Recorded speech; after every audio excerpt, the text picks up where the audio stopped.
Now, I was recently asked for advice on how to become and how to make a living as a 3D character artist. So I thought, why not share some of the tips with all of you guys? Now, the idea is to get you started in the first place and then to get you to a point where you are able to actually contribute something to a real project, to make some money and to work for a studio or a company.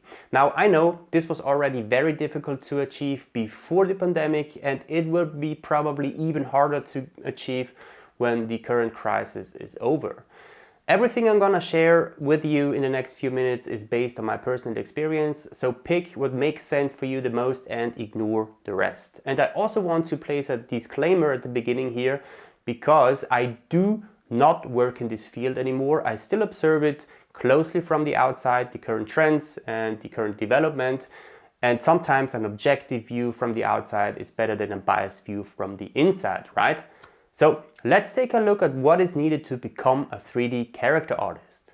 Generally speaking, you have to become a sculptor as well as a painter.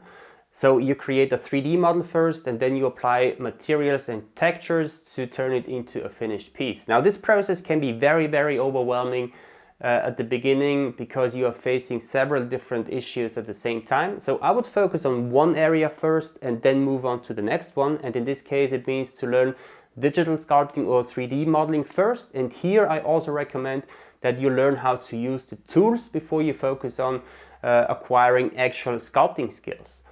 And this means to learn Zbrush. So Zbrush is still industry standard. I'm gonna link a comprehensive Zbrush beginner tutorial for you guys in the right hand upper corner. And once you know the basics of the tools, you can then really focus on acquiring sculpting skills.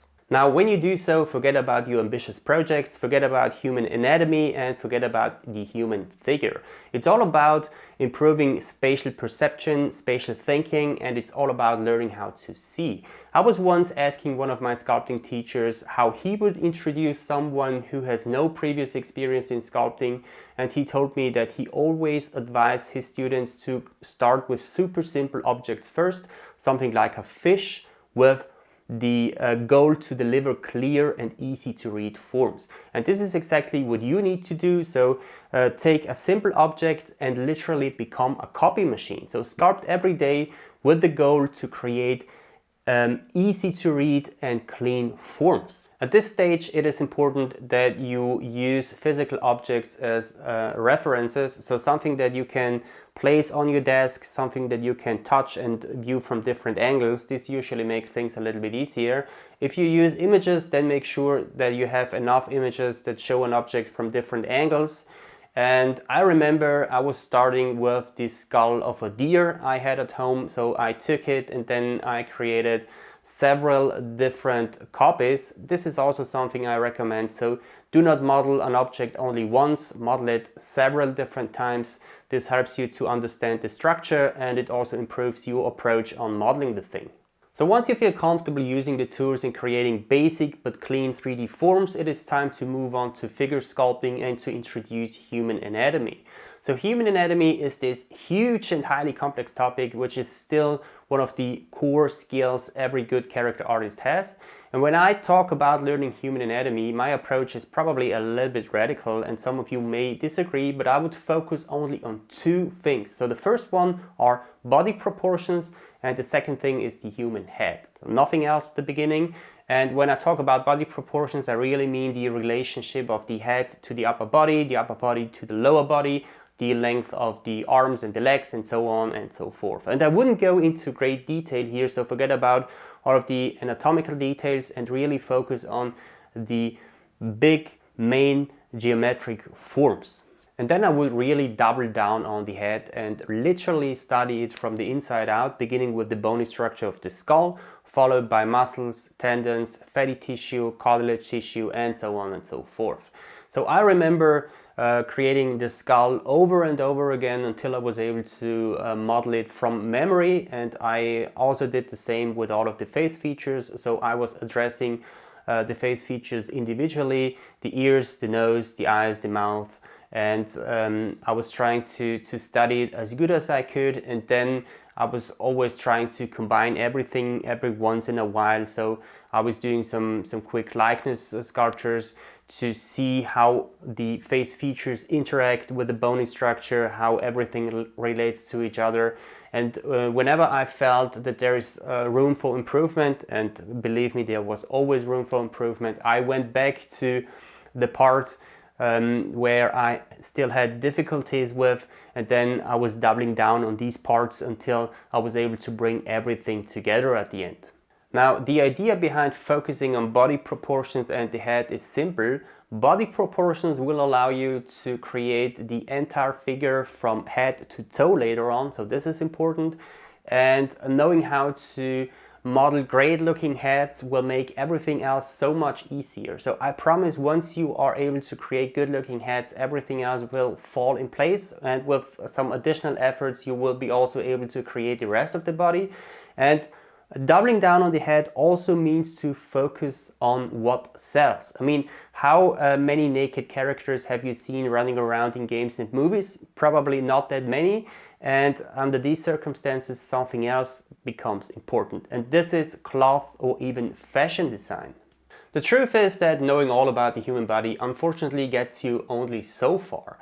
Most of the time you have to dress your characters, and this is where some cloth design skills become important.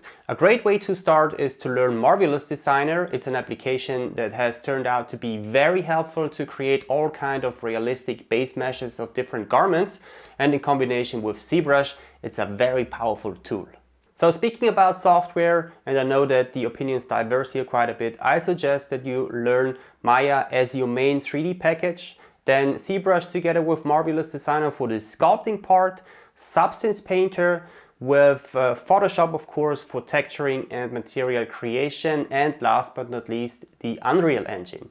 Again, keep in mind that it's primarily not about the tools, because tools develop and techniques change.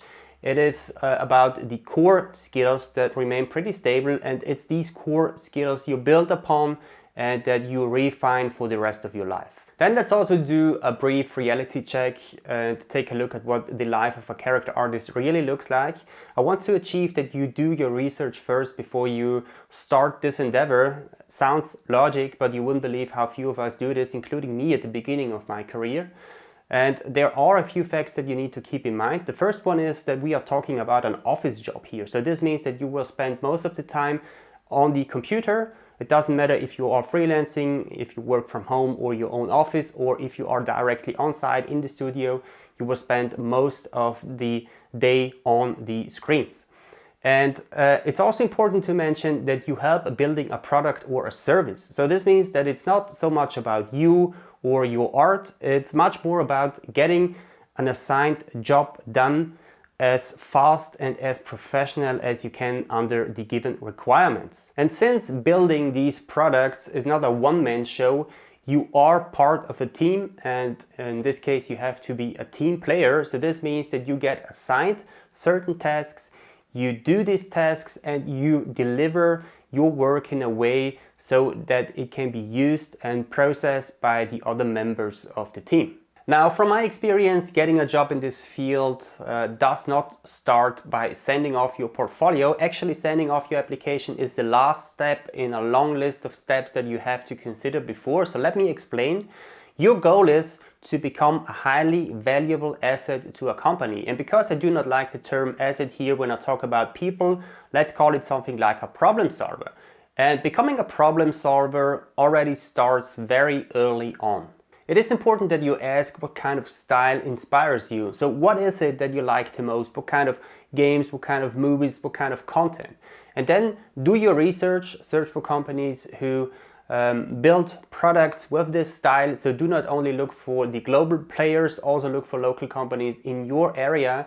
Then try to see what kind of products they produce, what their target audience is, and then specifically tailor your portfolio to the requirements of one of these companies. When they then take a look at all of the applications they get, your work will stick out. It will already fit in because they know exactly what they are looking for, and then your chances to get the job are much higher. So this way it becomes also a little bit easier for you because you already know from the very beginning on what your work should look like, and then I would start working and I wouldn't stop until my work looks as good as the work the company of my choice is publishing, or at least until it looks close before I send off the application to the studio and to all the other studios that produce similar work to the one that I have chosen. Now, as you can see, it takes a lot of hard work, dedication, and certainly time to become a character artist. But once you have decided for this path, go all in, no hesitation, no procrastination, no excuses. Try to get better every day, work on your skills every day. And please also take care of your mental and of your physical health, because whenever you go all in on one thing, it usually means that your life gets out of balance quite a bit for some time. So make sure that you stay healthy. And if you have any additional questions, leave them in the comment section below. Again, I do not work in this field anymore, but I will try to answer as many questions as I can. So thanks for tuning in. Thanks for watching. Subscribe if you like the content, and see you in the next one.